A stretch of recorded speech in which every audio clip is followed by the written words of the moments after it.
So in order to tie a knot, these are the ingredients that you will need to actually complete the process. I have here some really high visibility line so you all be able to see exactly what I'm doing. I've got a couple different styles of hooks. You can see here these two are about the same. This one's a little different worm hook. And then a nice sharp knife to be cutting your line. And in all actuality, my favorite thing to use are fingernail clippers, but my roommate seems to have stolen mine, so I cannot use them. Scissors or even your teeth on some other lighter line is very acceptable for trimming tags and cutting line and things like that. So, here's a few different knots that you'll be able to tie when you're out there fishing. We will start with the polymer knot. This is one of the easiest knots to do, was one of the very first knots I ever learned to tie, and is often called the strongest knot that you could tie as a fisherman. It's very easy to do with these single hooks like this. When you start using things that have multiple treble hooks, it can make it very hard to complete some of the steps, and very frustrating to deal with all the hang-ups. So to start, I've doubled this back through, creating this loop, and I have my original line right here. So I'm going to take my loop, I'm going to tie a knot around my original line like this and pull this loop through. Now make the loop as big as you can and don't let it get twisted up.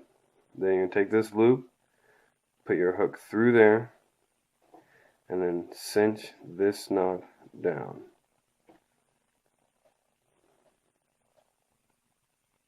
Just like that. You can see that close up.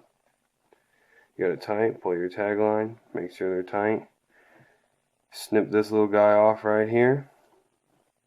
And you've got an excellent, very strong knot. It's not going to break on you, not going to pull through. It's always a good go-to knot. This knot is the improved cinch knot. This is my personal favorite knot. It is also my go-to.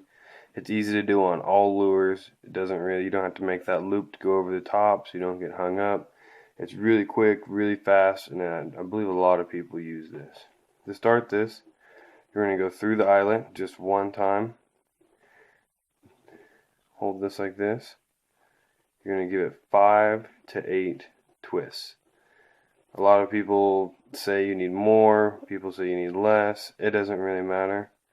I do 5 to 8. It's quick. I don't want to wait that long to loop that many times. Then I'm going to take my end here, put it through this very first loop, just like that,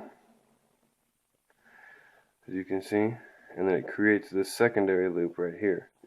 Take it, go right back through there, just like that. So now you've got it like this, hold it tight, pull that, pull this, and you're done. That's all there is to it. It's always a good idea to lick your knots, especially when you're using fluorocarbon. This is braided line, so it doesn't work as well. But that really helps them to not build up heat when you're cinching them down, which damages the line, as well as makes them slip tighter. That is the improved cinch knot, probably the easiest one, usually going to be your go-to.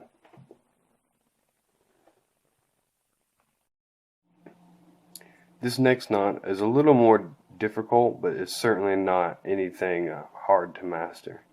I don't use this knot very often. I am not used to doing it on the fly, and just can't really work it in very quickly. So you take it through your eyelet just like this, and you're going to go back through again, creating this loop.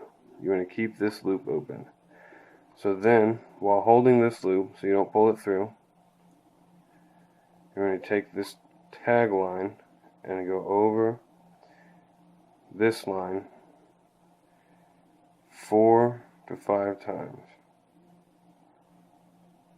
Alright, so just like that, you can see it's all around there. I've still got my loop.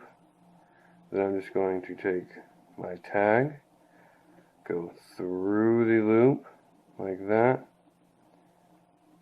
hold it tight. Make sure it's all lined up and cinch it down just like that. Like I said, this is a really good knot. I don't tie it very often just for the sheer fact that I'm not used to it. It's very strong. It doesn't slip at all. I mean, once you get it cinched down, it really does.